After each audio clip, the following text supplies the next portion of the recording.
Want to start hitting rank 1 with ease? Well, I'm RedLac, a pro player, and this is how to start FC 25 Ultimate Team like a pro. First things first, pre-order the Ultimate Edition. Now, you might be thinking it's an extra £30–40. Don't worry, you get 4.6k FC points. That extra money you spend is paid for in FC points, as well as that Striker Evo we all used in FC 24, and an untradeable hero. You could even get someone as good as Yaya Toure. Speaking of heroes, you can even jump onto FC 24 and complete various different objectives, where you can earn rewards such as an 80×10, an 82×5, an 82×10, an 84×5, as well as icon and hero loan picks, all landing in your account before October 10th, which is amazing fodder just 3 weeks into the game. If you cannot get these or the Ultimate Edition, not to worry, the rest of the video still applies to you. Now, let's log into Ultimate Team. You can even do this on the web app on the 18th of September. To get that early start. First things first, let's pick a nation. Here there is many great options, and maybe I am biased, but for me, I like to pick England.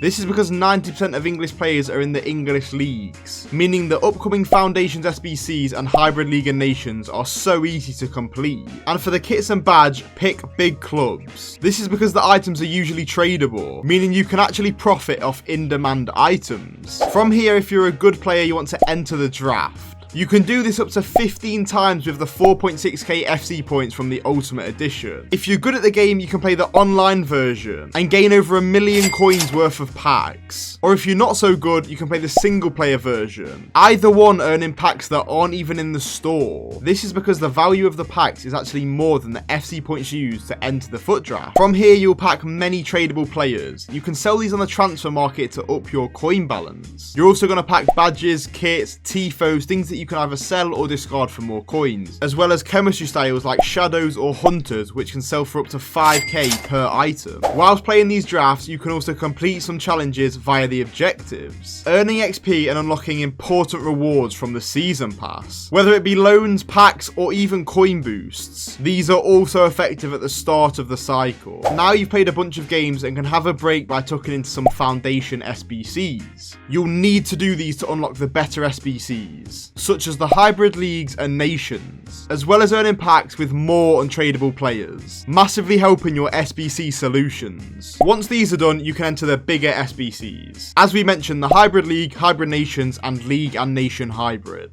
These 3 SBC groups offer the best packs by far, including 50 and 55k packs. These packs are great value for money and are untradeable, and you can get them on day 1 of release. Obviously, you'll gain even more fodder, and if you're lucky, you can pack someone good and keep them in your team. Think about all them coins you've earned from the FUT draft. You have to use them somewhere and build your team. This means that you'll have a much better team than all your friends. So you can play division rivals and get into the elite division before that first set of rewards. Apart from bragging rights, this will give you some insane tradable packs to open, meaning you could improve your team or even just up that coin balance. When the game officially releases, prices will come down and then go back up. So don't get involved in all that stuff. Get a team and stick with it, and keep farming those rewards every week. We've already been through the basic objectives that you can complete in the season pass, but there's also some really easy ones you can complete in game for even more rewards and XP. For these, have a look at the weekly, bi-weekly, and FC Founders objectives. Then we come on to the more difficult objectives, but these can give you some insane rewards to start FC 25. Last year I recommended starting on the finishing and assist mastery ones. Now, the quickest and easiest way to complete some of these is by playing on beginner squad battles. It might be a bit boring to start with, but it will be a much quicker way to complete them rather than division rivals. For example, you could score 75 finesse shots for a rare mega pack and score 250 goals for a jumbo rare players pack. This might sound a lot, but you can complete both of these at the same time as well. And if you're playing squad battles on beginner, you should be able to score 40+ goals per game. Spend a little bit of time focusing on those games, completing these objectives, and getting some decent reward packs in turn. So, as we mentioned, let's say you've got an okay team. You're playing some games games and you're starting to build up your coins. This is where we can all get tempted to buy some better players for the team. Now, you can do this if you want, but I wouldn't recommend spending coins too early. Instead, as I mentioned, build a relatively cheap team just for the first few weeks of the game cycle. This could be anywhere between 10 to 30k plus any decent untradeable players you pack. Focus on getting some cheap and meta players from some less used leagues. The Portuguese league is a perfect option for this. Look at players with a high pay stat to start with and don't worry about their overall rating. And if you're interested in starter teams, subscribe. I have the best one coming out next week.